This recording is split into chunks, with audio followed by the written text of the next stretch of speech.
안녕하세요. 저는 얼마 전 남편과 이혼하고 시댁과의 지긋지긋한 인연도 끊어버린 30대 후반의 여자입니다. 살다 보면 정말 별 이상한 일을 겪기도 하는데 제게는 시댁이 그 이상한 일의 중심이었어요. 살면서 이 정도로 치사하고 더러운 인간은 난생 처음이었거든요. 그래서 오늘은 그 시댁 사람들이 한 짓에 대해 한번 까발려 볼 생각입니다. 저와 남편은 나이차가 좀 있어요. 제가 30대 중반이었을 때 남편은 40대 초반이었거든요. 솔직히 연애할 때 남편은 정말 못 봐줄 정도였어요. 나이 40에 돈 모아둔 것도 없었고 삐쩍 말라서 한마디로 엄청 불쌍해 보였어요. 게다가 직장은 중소기업조차 되지 않는 아주 작은 회사였고 월급도 그 나이 때 남자에 비하면 박봉이라고 할 만큼 적게 벌었어요. 그런데 왜 제가 그런 사람과 결혼을 했는지 궁금해하는 사람들이 있더라고요. 네가 도대체 뭐가 모자라서 그런 노총각한테 시집을 가? 남편과 제가 결혼한다고 했을 때 저희 언니가 했던 말이에요. 두 분 부모님은 원래부터 자식들 일에 가타부타 말하는 분들이 아니셨어요. 그저 지지와 응원을 보내주실 뿐 저를 비난하는 일은 없었죠. 그런데 저희 언니는 달랐어요. 언니는 무엇이든 저에게 솔직하게 말해줬거든요. 근데 사람이 참 착해? 한눈 팔 것 같지도 않고. 너 한 번 실패한 걸로 너무 눈이 낮아진 거 아니야? 네가 뭐가 모자라?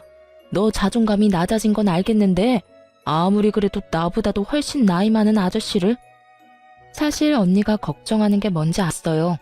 하지만 저는 이때 굉장히 자신감이 하락해 있었거든요. 저에게는 30대 초반부터 사귄 남자가 있었는데 그 남자와 결혼을 앞두고 있었는데 남자가 바람을 펴서 결국 파혼에 이르렀거든요. 사람들이 결혼까지 안 간 게 다행이라고 했을 만큼 그 남자는 최악의 사람이었어요. 그리고 그 사건을 계기로 저는 자신감을 완전히 상실했죠. 제게 사기를 치려던 인간이 워낙 잘생긴 데다가 유들유들한 성격이었다 보니 무의식 중에 그런 남자와 정반대되는 사람을 고른 것 같기도 했죠.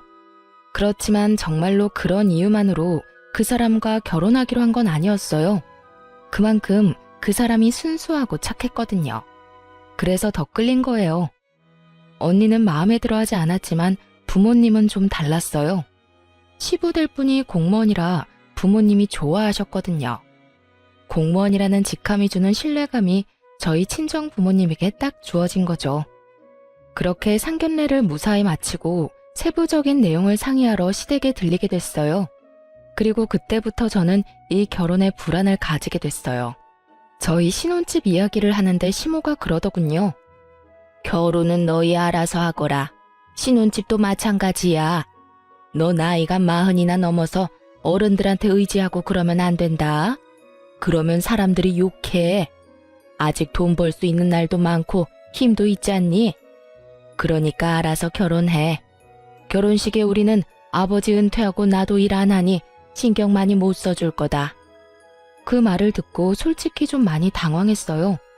남편이 예전에 저한테 말한 적이 있었거든요. 자기가 여태 돈을 많이 못 모아둔 이유요. 월급 받을 때부터 시모에게 한 달에 100만 원씩 용돈을 드렸다고 했거든요. 솔직히 남편 월급이 정말 박봉인데 그 박봉에 매달 100만 원을 시댁에 드렸다니 기대를 좀 했거든요. 10년 넘게 그렇게 돈을 받아가셨으면 아들 장가갈 때 돈 좀 마련해 주실 수도 있겠구나 하고요. 그런데 아예 선을 딱 긋는 모습에 당황해버렸죠. 남편은 그걸 이상하게 생각하지 않더군요. 결국 저는 그날 돌아오는 차 안에서 남편에게 말했어요. 당신 결혼해서도 어머님한테 용돈 그렇게 드릴 거야? 그렇지 않을까? 여태 주던 걸 안 주는 것도 이상하고. 오빠, 잘 생각해. 지금 당장 오빠 돈 한 푼 없이 결혼하는 거야.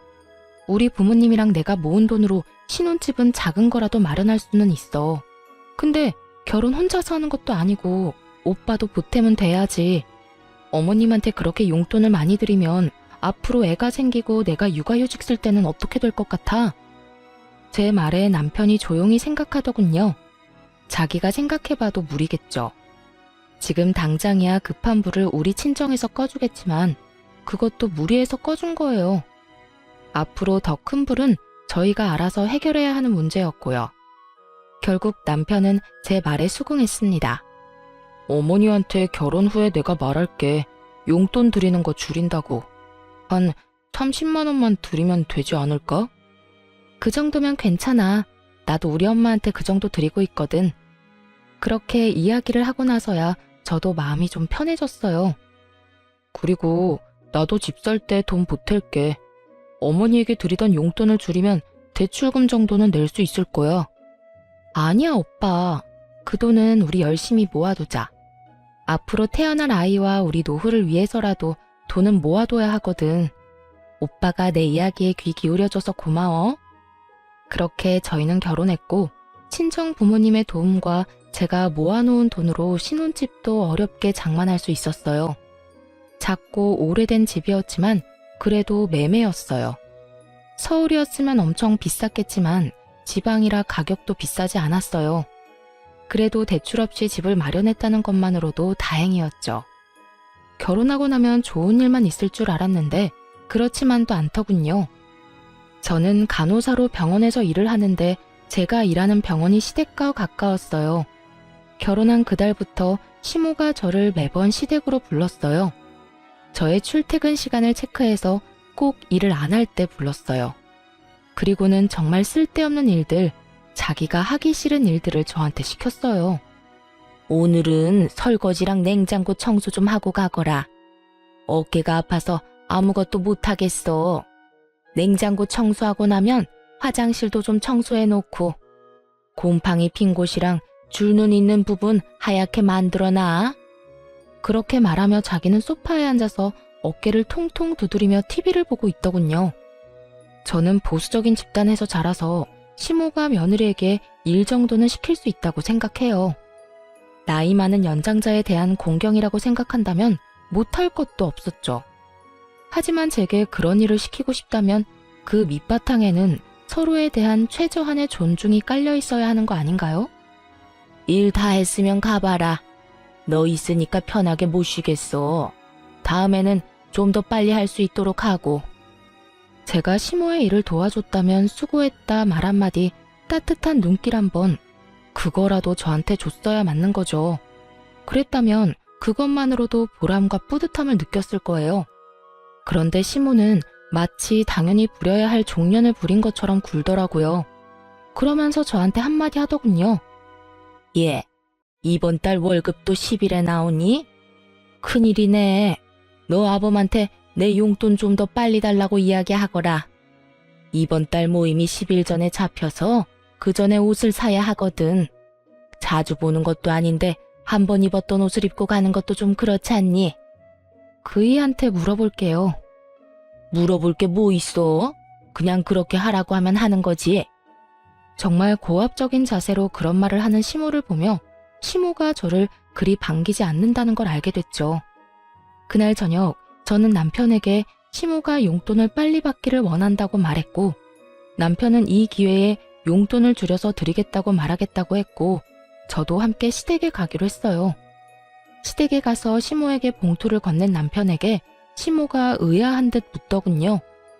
그냥 계좌로 붙여주면 되지 왜 갑자기 현금을 가져와? 그렇게 이야기하며 봉투를 열어 확인하던 시모가 인상을 팍 찡그리더군요. 너 이건 뭐야? 왜 30만 원밖에 안 들어있어? 나머지 70만 원은 어디 갔니? 어머니, 그 일 때문에 드릴 말씀이 있어요. 저도 이제 결혼했고 아이도 곧 생길 건데 어머니 용돈으로 100만 원씩 드리는 건 좀 무리인 것 같아서요. 이번 달부터는 30만 원만 드릴게요. 너 이게 무슨 짓이야? 설마 네 짓이니? 네가 우리 아들한테 바람 넣었어? 어머니, 그런 거 아니에요. 솔직히 지금 결혼하면서 마련한 신혼집도 이 사람이랑 장인어른께서 다 도와주신 거잖아요. 결혼할 때 저는 해간 것도 없고요. 지금 많이 저축해야 애가 태어났을 때 조금이라도 더 큰 집으로 이사갈 수 있겠죠. 네가 처갓집에 도움을 받았으면 그건 네가 해결할 일이지. 설마 처갓집에 도움 좀 받았다고 내 용돈 깎아서 사돈한테 돈 주는 거야? 그런 거면 엄마는 용납 못한다. 어머님, 그런 거 아니에요. 오빠가 여태껏 살면서 신세진 게 많아서 용돈을 그렇게 드렸잖아요. 하지만 이제는 분가해서 사는데 이러면 두 집 살림이라 돈이 더 많이 들어요. 당장 저 임신이라도 해서 일 못하게 되면 지금 모아놓은 돈으로 버텨야 하는데 저는 집 사느라 돈 다 썼고 오빠는 모아둔 돈도 한 푼 없어요. 그러니 지금부터라도 부지런히 모아야 아이 낳고 살죠. 그러니까 어머님이 이해 좀 해주세요. 무슨 이해를 해? 네가 뭔데? 우리 아들 월급 가지고 이래라 저래라 하는 거니? 너 결혼했다고 우리 아들 월급까지 네 맘대로 할 수 있다고 생각하는 거 그건 오산이야. 왜 네가 중간에서 난리야? 굴러 들어온 돌이 박힌 돌 뺀다더니 딱 그 꼴이구나. 너 이런 식으로 우리 아들이 나한테 주는 돈 갈취하려고 결혼하자고 한 거니? 결혼할 때부터 이상했지. 다 늙은 노총각하고 30대 중반의 젊은 여자가 왜 결혼을 하겠어? 너 돈 때문에 우리 아들이랑 결혼한 거지? 막말도 이런 막말이 없었습니다. 어떻게 노총각이 돼서 겨우 결혼한 아들 앞에서 그런 소리를 하는지 이해가 안 갔어요. 사람을 돈 보고 결혼하는 여자로 몰아가니 저도 참을 수가 없었어요. 어머님, 돈 보고 결혼했으면 제가 이 사람이랑 결혼을 왜 하겠어요? 지금 돈 쓴 것만 봐도 그래요. 저희 집이랑 제가 다 했지 이 사람이랑 어머님이 뭐라도 해주신 거 있으세요? 결혼할 때 그러셨잖아요. 결혼할 때 도움 같은 거 바랄 생각하지 말라고요. 그래서 저희 쪽에서 다 했는데 지금 무슨 말씀하시는 거예요? 결혼 축의금까지 싹싹 긁어가셨으면서 어머님은 저한테 그런 말 하시면 안 되죠. 얘 말하는 것 좀 봐. 어디 어른한테 두 눈 똑바로 뜨고 큰 소리야? 내가 돈 안 해줬다고 너 지금 나한테 큰 소리 치는 거야? 너희 집에서 집해왔다고 유세 떠는 거냐고? 어머님이 먼저 저를 돈 보고 결혼한 여자 취급하셨잖아요. 그리고 제가 틀린 말 했어요? 그러는 어머님은 이 결혼이 마음에 안 드시는 건가요? 앞으로 생길 손주부터 생각 좀 해주세요. 저는 그렇게 말하고 시댁을 뛰쳐나와 택시를 타고 집으로 왔어요. 집에 있으니 남편이 슬그머니 집으로 들어오더군요. 괜찮아? 엄마가 그런 식으로 말해서 많이 속상했지. 내가 엄마한테 잘 이야기해놨어. 앞으로는 30만 원만 드리기로 이야기 다 됐어. 나도 오빠한테 미안해. 결혼한 지 얼마 안 돼서 이렇게 큰 소리 내고 할 건 아니었는데. 나 지금 몸 상태가 정상이 아니거든. 사실은 내 뱃속에 우리 아이가 있어. 결혼식 직전에 생긴 소중한 아이가 있어서 나도 모르게 흥분한 것 같아. 호르몬 변화 때문에 감정 기복이 좀 생겼거든. 정말? 아이가 생기다니. 그래서 당신이 그렇게 흥분해서 말했구나. 앞으로는 내가 잘할게. 내가 우유부단한 탓에 당신한테 상처 준 것 같아서 미안해. 이런 남편이 있어서 저는 견딜 수 있었어요. 그런데 시모는 포기를 모르는 집념을 가졌더라고요. 용돈을 줄이겠다고 한 그 다음 주에 바로 연락이 왔어요. 아들, 우리 집이 너무 오래되고 크니까 좀 더 작은 곳으로 갈까 싶다. 그런데 늙어서 시골 들어가는 것도 병원 가는 거 힘드니 안 되고 내가 다니던 병원 근처에 가고 싶은데 돈이 좀 모자라네. 네 이름으로 대출 받아서 돈 좀 마련해 봐라.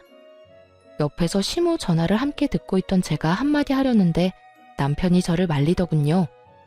어머니, 제가 좀 더 안정기가 되면 말씀드리려고 했는데 저희 아이 생겼어요. 그래서 앞으로 돈 쓸 일은 좀 피할 생각이에요. 지금 있는 집 수리할 곳 있으면 말씀하세요. 제가 보고 수리해야 하는 곳은 수리할게요. 그런데 지금 당장 돈 마련하는 건 무리예요.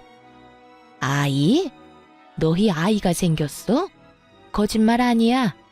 나한테 돈 주기 싫어서 애 생겼다고 거짓말하는 거 아니냐고. 무슨 그런 걸로 거짓말을 해요. 어머니, 이제 좀 그만하세요. 저는 괜찮은데 와이프 상처받는 건 안 보고 싶어요. 죄송해요. 그렇게 전화를 끊는 남편을 보니 그제야 마음이 놓였어요. 시모의 그런 막무가내 요청도 막을 수 있게 됐잖아요. 그리고 작은 집으로 옮기면서 돈이 더 필요하다는 시모 말은 진짜 듣고만 있어도 어질하더라고요. 사실 시모는 전업주부로 시부가 주는 돈으로 생활했었는데 사치가 좀 있었거든요. 과시욕도 있고 함께 모임하는 사람들 따라가려니 시부 용돈만으로는 버거웠던 모양이었어요. 그러니 아들 용돈으로 10년 동안 사치스럽게 생활한 모양이었죠. 며느리가 생겨서 이제 그런 생활을 청산해야 하는데 쉽지 않으니 이런 식으로 매번 돈을 요구했어요. 집도 비싼 집으로 가려는 이유는 뻔해 보였어요. 지인들에게 자랑하고 싶었던 모양이었어요. 땅값 비싼 곳으로 이사 갔다고 말이죠. 손주가 생기니 결국은 더 이상 돈을 요구하지는 않더군요. 하지만 그 뒤로는 좀 더 치사한 방법으로 저를 괴롭히기 시작했어요. 제게 반감을 가지고 있다고 생각했는데 나중에 그 속내를 확인하고는 소름이 돋았어요. 평범한 사람이라면 상상도 못할 검은 속내가 있더라고요. 저는 결혼과 동시에 임신을 했고 아이를 낳았어요. 딸은 시모의 의심과는 다르게 남편과 무척 똑같이 생겼었어요. 아무도 남편 아들이 아니라고 생각도 못할 정도로 말이죠. 시댁에는 그 용돈 사건 이후로 잘 가지 않았고 명절과 생일, 어버이날에만 방문하게 됐어요. 그 외의 날에는 남편 혼자 시댁에 들렀죠. 아이가 2살 때였어요. 음식을 차리는 건 거의 다 제 몫이었어요. 시모는 절대로 저를 도와주지 않았어요. 딱 하나, 밥만 시모가 했죠. 그런데 그보다 더 짜증나는 일은 따로 있었어요. 밥을 먹으려고 할 때마다 저를 바깥으로 심부름을 보냈거든요. 시댁에서 마트까지는 적어도 걸어서 왕복 20분은 걸렸어요. 가는데 10분, 장 보는데 10분, 오는데 10분이면 총 30분을 보내는 거죠. 심부름은 항상 간장이나 막걸리, 음료수 같은 액체로 된 무거운 물건들이었죠. 미리 사두면 될 것인데 항상 그렇게 저를 시켰어요. 그리고 갔다 오면 다들 밥을 다 먹고 저는 남아있는 찌꺼기만 먹어야 했죠. 게다가 그뿐이면 말을 안 해요. 항상 제 몫에 새밥만 없어서 찬밥을 줬는데 그 밥에서는 항상 쉰내가 났어요. 어머니, 이거 상한 것 같아요. 어머, 어쩌니? 밥이 없는데 햇반이라도 사와서 먹어. 그러면서 또 내보내는 거예요. 한 번이면 실수였나 보다, 정신이 없었나 보다 싶지만 매번 갈 때마다 이런 패턴이니 나중에는 아무리 바보라도 제가 괴롭힘을 당한다는 걸 알게 될 수밖에 없잖아요. 게다가 이번에 명절에 들렀을 때는 제가 아이를 돌보느라 허리에 디스크 증상이 심해서 고생했던 날이었어요. 시모가 밥을 다 차리게 해놓고는 저에게 또 일을 시키더군요. 예, 내가 보니 간장이 뚝 떨어졌더라. 너 지금 마트 가서 간장 좀 사와. 전이랑 고기 간장에 찍어 먹어야 하는데 다 떨어졌네. 아까 전에 요리할 때 확인했을 때는 남아있었던 간장이 하나도 없더군요. 간장을 다 비워버린 모양이었어요. 저는 웃으면서 옆에 앉아있는 남편한테 말했어요. 여보, 좀 다녀와요. 나 허리 때문에. 맞다. 어머니, 제가 금방 다녀올게요. 남편이 그렇게 말하며 후다닥 자리에서 일어섰어요. 예, 네가 왜 가? 넌 밥 먹어야지. 이런 일은 원래 며느리가 하는 거다. 어머니, 와이프 지금 허리가 많이 안 좋아요. 병원에서 디스크 증상 너무 심해서 조심하라고 했거든요. 무거운 거 특히 들지 말라고요. 그러니까 제가 다녀올게요. 여보, 조심해서 갔다 와. 금방 다녀올 테니까 다들 밥부터 드세요. 와이프 오늘 점심도 제대로 못 먹어서 배고플 거예요. 그렇게 말하고 남편이 나가버렸죠. 저는 말했어요. 아버님, 식사 늦어서 배고프시죠? 얼른 밥 내올게요. 예, 너는 남편이 없는데 밥이 넘어가니? 어머님, 남편 걱정보다 아버님이 걱정돼서 그렇죠. 아버님도 배 많이 고프실 거예요. 점심을 너무 일찍 드셔서. 그래도 사람이 없으면 기다릴 줄 알아야지. 넌 어떻게 돼 내가 인정머리가 없어? 그만하고 밥 내와. 한 사람 없다고 나머지가 굶는 게 말이 되냐고 했던 게 당신이었잖아. 어서 밥 가져와. 배고파 죽겠네. 그럼 좀 기다려요. 아직 밥 덜 됐는데. 시모 말과는 달리 밥솥의 밥은 이미 예전에 완성되어 있었어요. 이쯤 되니 너무 명확하더군요. 여태 일부러 저에게 밥을 늦게 먹이려는 거였어요. 민기적거리는 시모 때문에 결국 밥은 남편이 오고서야 먹게 됐죠. 정말 오랜만에 모든 가족이 동시에 먹는 밥이었어요. 그리고 이번에도 시모는 제게만 쉰내 나는 밥을 내놓더군요. 여보, 나 속이 안 좋아서 그러는데 내 밥 나눠 먹자. 당신은 많이 먹어야 해. 내가 이렇게 살찌우느라 얼마나 힘썼는지 알지? 배고프다고 하지 않았어? 갑자기 속이 왜 안 좋아? 근데 어머니, 밥이 이상한데요? 상한 것 같은데 새 밥 없어요? 더 이상 밥은 없다. 밥 먹고 싶으면 햇반 사와서 먹던지. 아니면 너희 집에 가서 먹거라. 그래요? 그럼 저는 나가서 밥 먹고 들어갈게요. 그럼 명절 잘 보내세요, 어머님, 아버님. 당신은 어떻게 할 거야? 밥 먹고 올 거야? 그냥 내 밥 먹어. 내가 안 먹으면 되는데. 아니야. 당신도 요즘 몸 안 좋은데 그거 먹어서 되겠어? 그냥 나는 애랑 나가서 먹을 테니까 걱정 말고. 그렇게 말하며 저는 짐을 챙겼어요.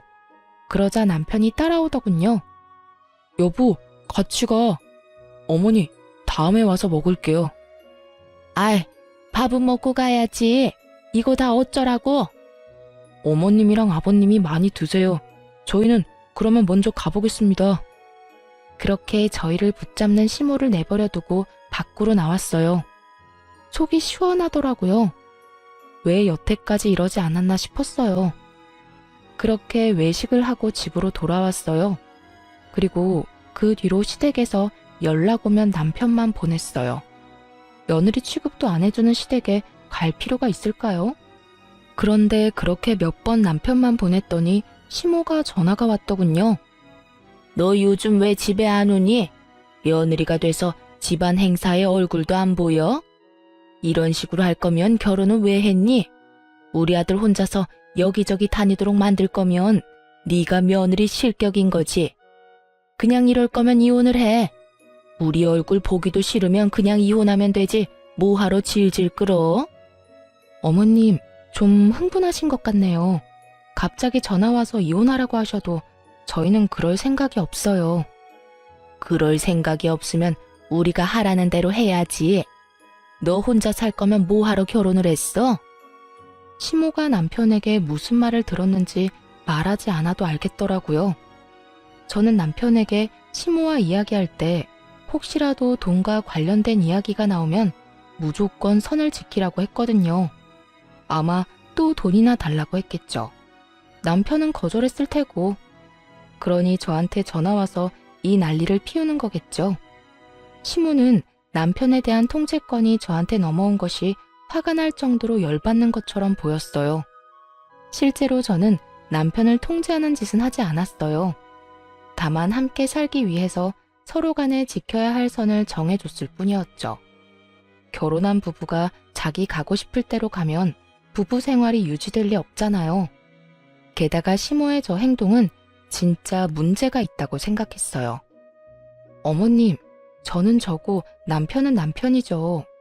부부가 일심동체라도 매일 같이 다녀야 한다는 법은 어딨나요?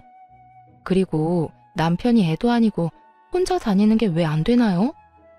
어머님이 너무 예민하신 것 같네요. 이혼 이야기는 못 들은 걸로 할게요. 넌 뭐가 그렇게 당당하니? 우리 아들한테 무슨 말을 어떻게 했길래 마누라 이야기만 하면 난리야. 그리고 너 우리 아들한테 도대체 뭐라고 하길래 애가 내 말을 듣지를 않아. 네가 내 아들을 너 좋을 대로 써먹고 있잖아. 그건 내 아들이야.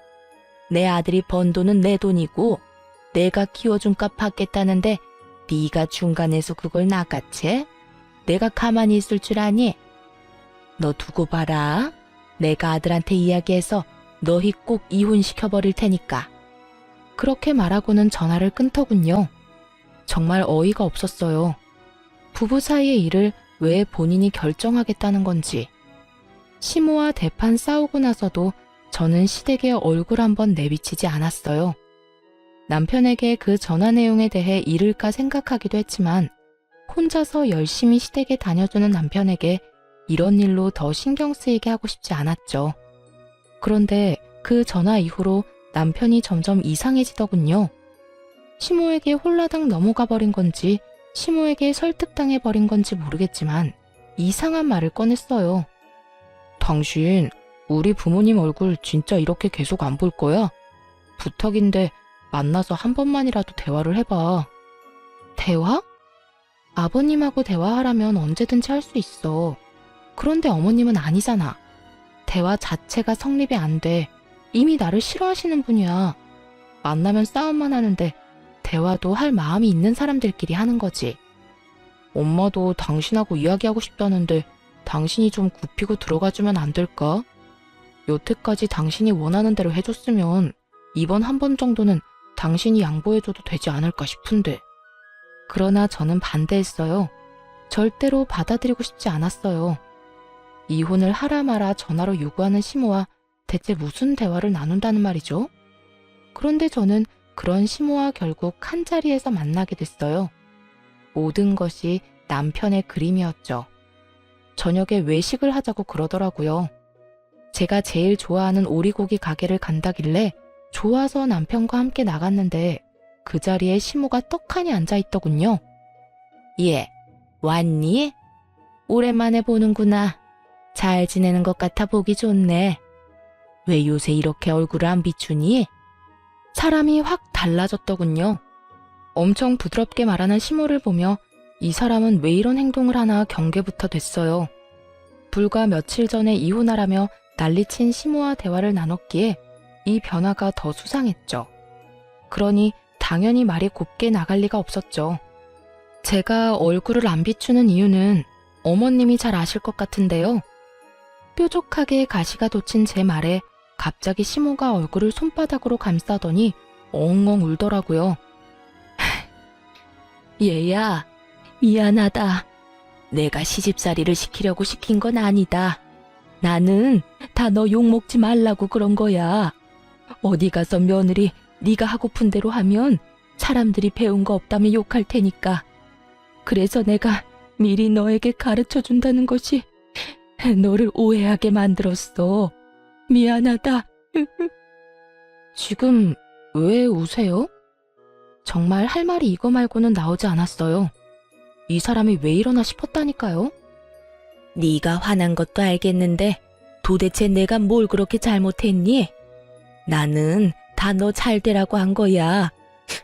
그러니까 오해 풀고 다시 우리 집에도 들리고 우리 아들이랑 같이 잔치에도 나오고 그래. 네가 화났다고 해서 우리 아들에게까지 피해를 주는 건 아니잖니. 게다가 요즘에는 나도 며느리한테 버림받았냐며 사람들 입방아에 오르내리는 상황이라 어디 나가기도 무섭고. 다 내가 잘못했다. 그러니까 제발 용서해주면 안 되겠니? 완전 불쌍한 척 쇼를 하고 계시더라고요. 왜 울어요? 울고 싶은 건 저였는데. 그리고 자기가 뭘 잘못했냐니 전화로 이혼하라며 난리치던 건 잘못이 아닌가요? 제가 당황해서 입만 벌리고 있는데 남편이 그러더군요. 여보, 우리 엄마가 사과하잖아. 그러니까 이제 그만 사이좋게 지내줘. 중간에서 고생하는 날 생각해서라도. 게다가 어머니가 이렇게 울면서 사과하실 정도면 정말로 당신이랑 잘해보고 싶어서 그런 거야. 나는 지금 이 상황 자체가 이해가 안 돼. 어머님이 왜 울면서 나한테 사과를 하셔? 불과 며칠 전에 전화 와서 당신이랑 이혼하라고 하셨어. 게다가 당신도 알다시피 상한 밥, 그거 당신은 그날 처음으로 받겠지만 나는 결혼 후 내내 그 상한 밥이 나왔다고. 그것뿐인 줄 알아? 결혼 직후에는 식모처럼 시댁에 불러서 일 시켰잖아. 나더러 지금 그런 상황에 잘해보라고? 나는 어머님의 사과가 진짜라는 생각이 안 드는데. 그런 것들 다 통틀어서 미안하다고 먼저 사과하시는 거잖아. 당신 이렇게 속이 좁은 사람이었어? 어른이 먼저 사과하면 받아줘야 하는 게 당연한 일이잖아. 앞으로 그런 일 없겠다고 말씀까지 하셨고. 그러니까 그게 진짜로 사과한 게 아닌 것 같다고. 불과 며칠 전에 나한테 연락 와서 아들이랑 헤어지라고 하신 분이 어머님이야. 그런데 지금 며칠 지났다고 나한테 사과를 하셔? 당신은 그게 이해가 돼? 그렇게 죽일련 살릴련 난리를 피우더니 갑자기 왜? 남편의 어이없는 말에 대꾸를 하며 흙이 시모를 훔쳐보던 제 눈에 정말 경악스러운 모습이 비춰졌어요. 시모가 우리 두 사람의 싸움을 구경하며 싱긋 웃고 있더라고요. 순간 온몸에 소름이 쫙 돋는 거 있죠? 우리 싸우게 하려고 이랬나 싶었어요. 그때 시모가 끼어들었어요. 그만들 해라. 나 때문에 너희들끼리 싸우지 말어. 아들아, 나는 할 만큼 다 했다고 생각한다. 네가 며느리랑 사이좋게 지내라고 해서 사과까지 했어. 내가 뭘 잘못했는지는 모르겠지만 그런 일들이 실수라고 말한들 네 처한테 먹히지도 않겠지. 네가 며느리와 헤어진다고 해도 나는 안 말린다. 어른인 내가 먼저 사과까지 했는데 그 사과마저도 안 받아들인 사람이야. 그런 사람을 집에 데려다 놓는 거 반대다. 그러니 앞으로는 너도 우리 집에 오지 말거라. 어머니, 갑자기 그게 무슨 말씀이세요? 저랑 연을 끊으시겠다는 말이에요? 그래, 네 처가 이렇게 협조가 안 되면 우리가 연을 끊는 게 맞는 거지. 시모는 교묘하게 남편을 선동하기 시작했어요. 양자택일이었죠. 와이프냐 부모냐 고르라는 거였어요. 남편이 중간에서 갈팡질팡 하더군요. 저는 그 갈팡질팡에 더 배신감이 느껴졌어요. 어머니, 저는 연 끊을 생각 없어요. 우리도 너와 연 끊을 생각은 없었어. 그런데 네 마누라를 봐라. 아주 완고하잖니? 고집이라는 고집은 있는 대로 부리고 어른들이 머리를 낮추고 들어가도 빳빳하게 고개 들고 나한테 따지는 거 못 봤니? 나는 그런 여자는 며느리로 두고 싶지 않다. 내가 자존심 다 내려놓고 사과하면 뭐하니? 받아줄 생각이 없는데. 당신 진짜 우리 엄마랑 화해 안 할 거야? 엄마가 이렇게까지 말하는데 도대체 뭘 더 바래? 와, 당신이 이렇게까지 이기적인 사람인지 몰랐어. 나랑 우리 엄마가 이렇게 고개 숙이고 들어갔으면 받아주는 척이라도 해야 하는 거 아니야? 그리고 막말로 시댁 어른이잖아. 어떻게 너는 네 생각만 해? 네가 힘들다고 나랑 부모님 관계 다 망쳐놓는 게 말이 되는 일이야? 아들, 됐다. 더 이상 설득하려 하지 마. 이해가 안 되는 사람들은 평생 이해를 못해.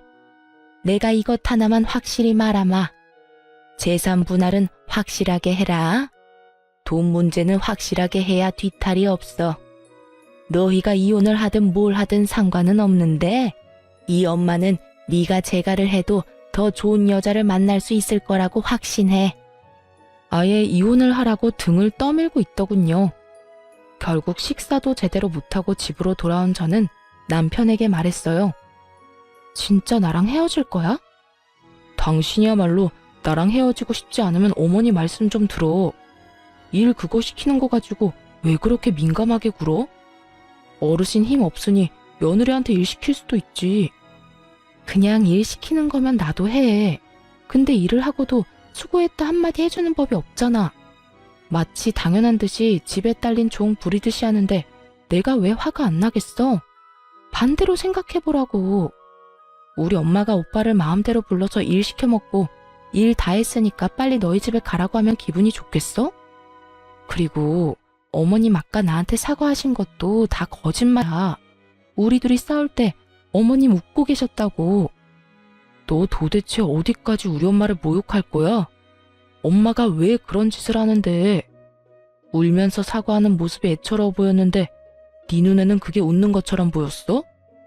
아, 진짜 말이 안 통하네. 우리 이혼이라도 해봐.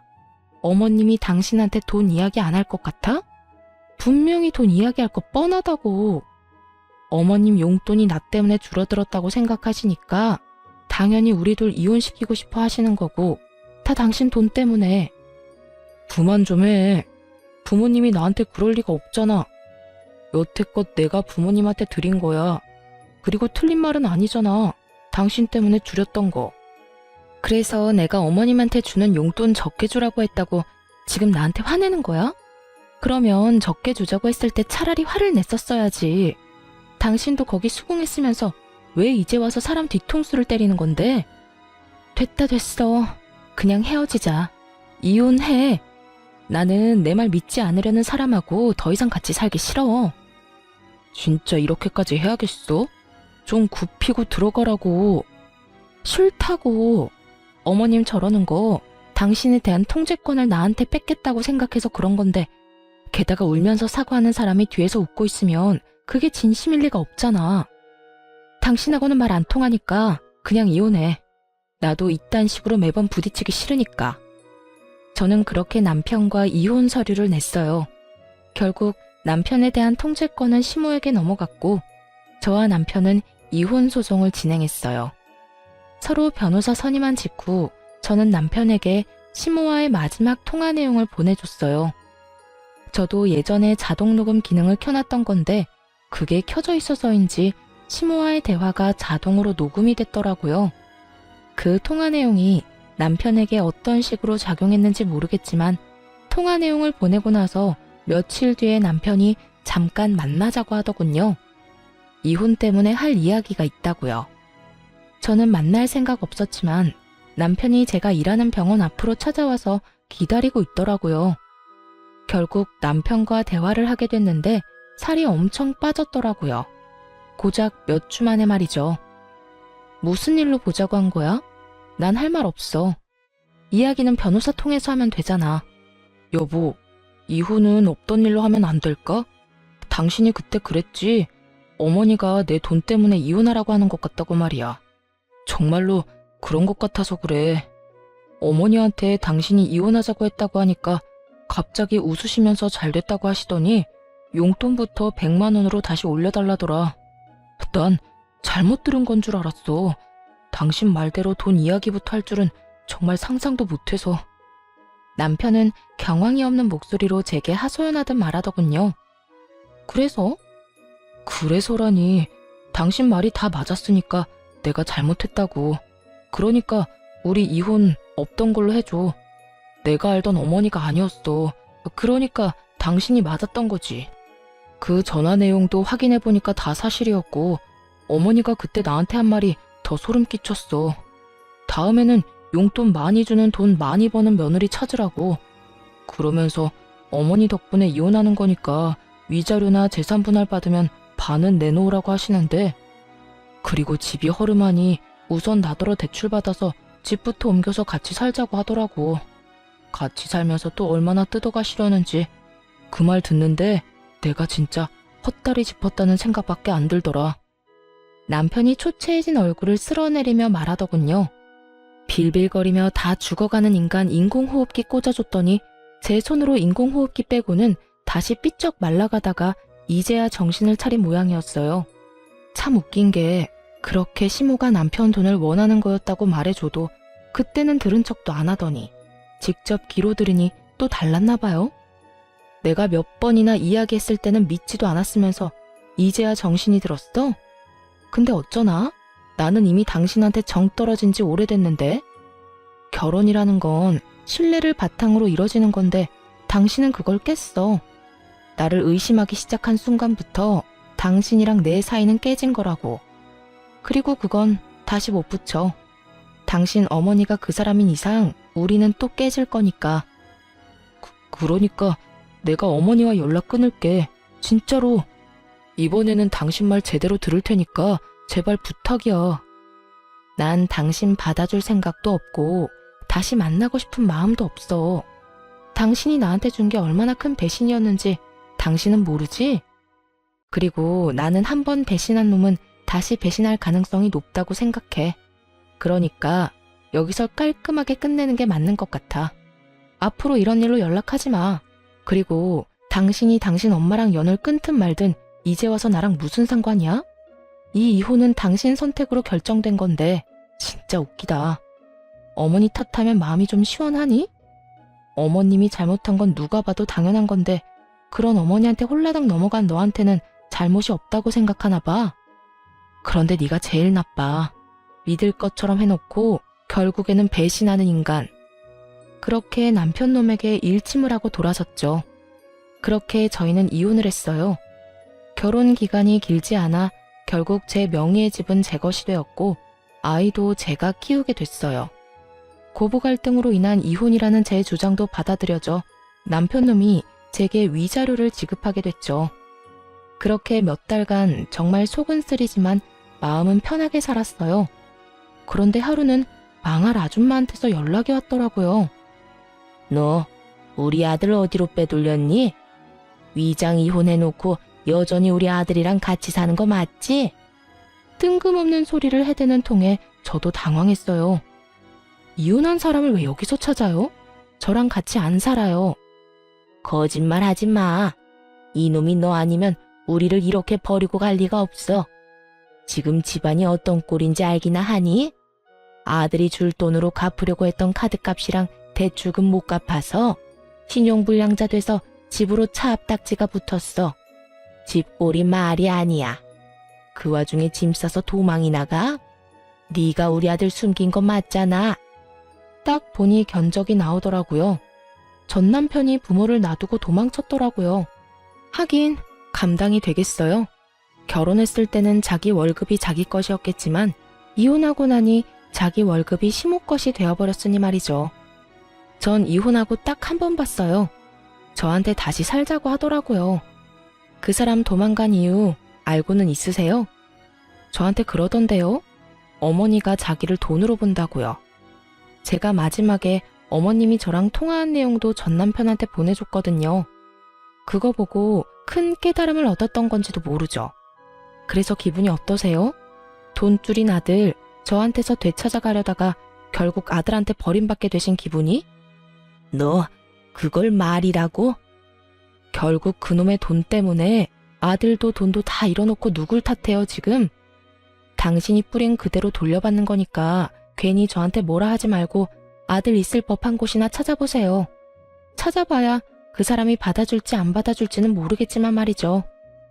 저는 실컷 비웃어준 다음에 전화를 끊었어요. 이날이 정말 가장 속이 시원한 날이었어요. 가슴에 박혀있던 돌덩이가 쑥 하고 내려간 기분이었거든요. 돈 때문에 안달이 나서 저한테 전화해서 아들 찾는 모습을 보니 그냥 조용히 자식 부부 이혼하도록 선동질만 안 했으면 평온하게 노년을 맞이할 수 있었을 텐데 결국 자기 마음대로 아들을 휘두르려다가 아들에게도 버림받고 돈까지 없어서 허우적대고 있잖아요. 솔직히 시모가 금방 전 남편을 찾을 거라고 생각했어요. 직장으로 찾아가면 금방 볼 수 있을 테니까요. 그런데 나중에 보니 직장도 그만뒀더라고요. 저한테 거절당하고 꽤나 상심이 컸는지 지방으로 내려가 직장을 구했다고 들었어요. 시모가 찾을 수 없도록 아예 아주 멀리 가버렸더라고요. 나이가 있어서 좋은 직장은 구하지 못하고 생산직 공장에 들어가 돈을 벌고 있었어요. 나이가 적은 것도 아니고 40 중반에 집도 마누라도 자식도 잃고 부모까지 스스로 내던지고 아무도 모르는 지방에서 집과 직장만 오가는 삶을 선택했더라고요. 딱하지만 제가 도울 수 있는 건 없었어요. 그렇다고 제가 제 스스로 다시 지옥으로 몸을 밀어 넣는 짓은 할 수는 없잖아요. 누군가는 남편이 참 불쌍하다며 다시 잘해보지 않겠냐고 그렇게 말하기도 했지만 다시 붙인다고 깨진 조각에서 물이 안 새는 건 아니죠. 그리고 저도 살아야 하잖아요. 남편이 불쌍한 삶을 산다고 제가 힘들고 상처 입었던 일들이 사라지는 것도 아니고요. 그리고 전 남편이 떠난 시댁은 완전 망해버렸더라고요.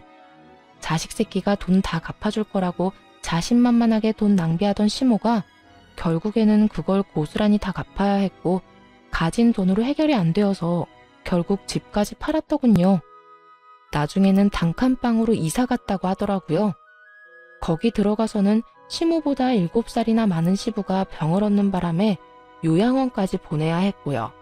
자식이 사라졌으니 보호자도 없이 시모가 직접 보살피겠죠. 그 지경이 될 때까지 참 어떻게 그렇게 펑펑 돈을 썼는지. 전 남편은 자기 부모님이 그런 상황인데도 부모에게 도움을 주기는커녕 아무것도 안 하고 그냥 자기 할 일만 열심히 한다고 하더라고요. 그만큼 가슴 속에 사무친 게 많은 건지 아니면 시모에게 받은 배신감이 그만큼 컸던 건지 그건 본인 빼고는 아무도 모를 거예요. 저는 남자에게 크게 당한 게 벌써 2번째라 이제는 연애나 결혼은 아주 넌덜머리가 나요. 아이 키우며 평온하게 시간을 보내는 것도 나쁘지 않고요. 간호사 일이 바쁘기는 하지만 이제는 큰 병원에서 나와서 개인 의원에서 일을 하며 시간을 좀 더 여유롭게 쓰고 있거든요. 그래서 아이와 함께할 시간도 더 많고요. 자식을 돈으로 생각하는 시모가 어디까지 망가진지 확인하고 나니 아이를 키울 때 더 신중해지더라고요. 저런 부모는 되지 말아야겠다는 생각을 자주 해요. 제 글을 읽고 계신 여러분들도 주변에 자식을 돈으로 생각하는 부모나 시부모가 있으면 조심하세요. 욕심은 한도 끝도 없더라고요. 저는 그래도 초반에 빠져나올 수 있어서 천만다행이라고 생각하고 있거든요. 글을 쓰다 보니 길어졌네요. 글 읽어주셔서 무척 감사합니다. 모두들 좋은 하루 보내세요.